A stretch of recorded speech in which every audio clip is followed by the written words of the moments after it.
So we dey discuss checklist for business startups in 2023. Checklist for business startups in 2023. So what are some of the things a startup must have? Wetin be some of the things wey startups suppose have on their checklist when venturing into a new business? Person wey wan start new business, wetin be the things wey dem must get for checklist before they enter new business? Okay, when we talk about business checklist or startup checklist for people who just dey start their business, there are things that they need to put on this checklist. Okay. For those who that might be looking at it, that what are you saying checklist? What is the checklist about? Well, a business startup checklist is a comprehensive list of all the things that you want to do in the business. That is, what are the steps you want to take in creating that business and running it. Okay. When you are just starting. So those steps now, those are the things you are putting there. Okay, have I done this one? You confirm. Okay, this one, is it in place? Okay, in 3 months from now, I'll be needing XYZ thing. Okay, do I have the means of getting it? Do I have the funds on ground to get it? These are the checklists. So by that time, when you reach that time, at least before that time, you could remember. Even if you forget, you look at that checklist now, you know that by this period of time, I'll be needing this particular thing for my business to function or to be able to carry out a particular action or activity. So which means I'm already aware. But if you don't have this checklist, there's tendency that you may forget that kind of thing until when that time reach. But you now start running from pillar to pole, and if the effect of that is not even worse. So that's why you need to have a startup checklist when you are starting your business. And when you talk about things that are meant to be on this startup list, you can talk about things like your business plan. That's it. You need to think about your business plan. I used to say it over and over again. When you are just starting as a small business owner, as a startup, and when we talk about startup or small business owner, small business gets category. You get them. Because when elephant born pikin, the size of the pikin, you know, to compare them to when chicken hash. No be lie. You know. No be lie. It be pikin, all the same. But one get level pass the other. True. But for whether it is elephant or a chicken or a goat that is giving birth, the thing is that there's still something that the mother or the parents of that little animal must do to make sure that that little animal survives, because that animal cannot still find its way by itself. True. So as a business owner, there are things you are trying to put in place, and these things you are trying to put on your checklist might vary depending on the type of business you are going into, one, depending on the scale at which you are launching that business. That's another thing. So putting all of this in place, it might be, but let's put it this way. Your business plan is one of those things. One. Then two, what are those sources where you want to secure fund for your business? You need to have this in plan, because when starting a business, one of the challenges you face when starting is that you don't have infinite funding. That's it. You may have something you are doing initially, maybe the money you've saved up or one source of income, but you only get to a point where you come to realize that that source of income or that fund is not sufficient to take your business forward. So, but if you have a plan already, you know what to do next. Maybe you want to go for loan, grant, or you want to crowdfund your business, or you are looking for investors, depending on how you want to go around it. But because you already know that you definitely need this source of funding at a particular stage in your business, you are prepared ahead. You are already working towards it. It's not until when you need that fund that you now start looking for how to get loan, how to get grant, how to get this, which might be difficult to get, or you may even get it, but it might not meet up with what you really need it for your business. So this is one of the things we put in place. Then putting all of this in position, talk about the part of legalizing your business. That's registering your business, making it a known entity.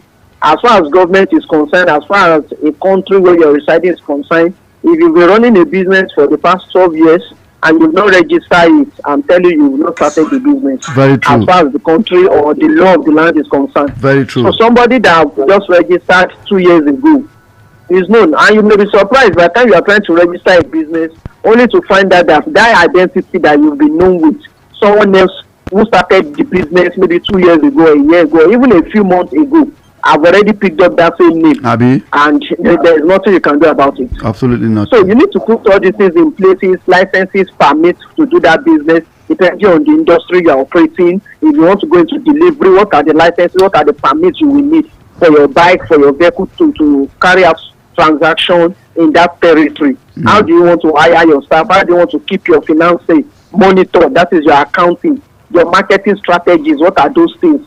So all of these things, you need to make sure that they are inputted into your checklist, and you make sure that that checklist is easily accessible. This way now, it will help you to be organized and focused when you start your business, so you won't be scattered everywhere. Very true. Well said. And you get something where you talk where they very important. You say some of this checklist, I mean, we need to start them on time. Make no be saying at the time we want need them. Now we can't they run up and down. They can't they look say, oh, I need this. Exactly. I need to do this because some of this, especially if now something where you need to purchase.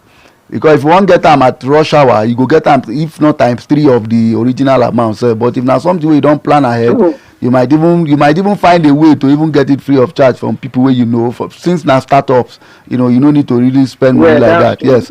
Anyway, for better understanding, I would like maybe you mention some of the advantages of having this checklist and following it. The advantages of following it, having it, and following it. Okay.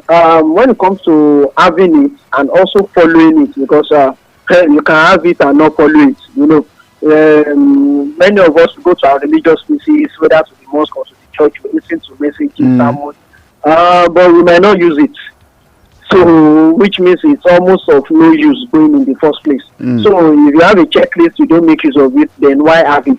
So now, having it and following it, what are the advantages? Just as you asked. One of the advantages is this: it gives you clarity and focus. That is, you know what you are doing.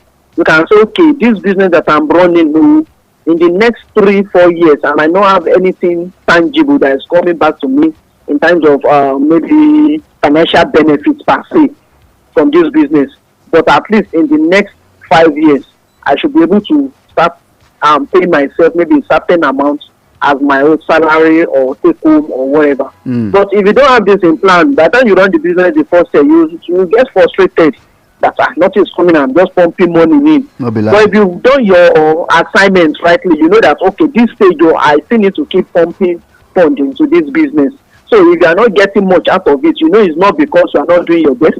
It's not because the business is not growing, but it's just a phase of the business that you must go through. Then you are able to focus on things that matters to your business and not just everything around you. When you look at the world we are at the moment now, we used to say the world is a marketplace. Yes. But as you grow older each day, you begin to realize that the world is a marketplace indeed. Especially with social media and everything out there. Right. So you hear gist, you hear news, you hear a lot of things out there that will derail you. Some will come, they've made one policy, they've done this is out, that is out. Before you know it, you are here. But if you have something like this now, you know, okay, this policy that government have made, this is the area of my business where it affects. So which means my plan for the next 4 months might not be something I can achieve or is visible. So how do I go around it? So you know what to focus on per time. Okay. So that's it. Then moving on from there to reduce. Okay, you want to say something? No, go ahead. I want to ask you because just like the example where you give, say possible make person go church.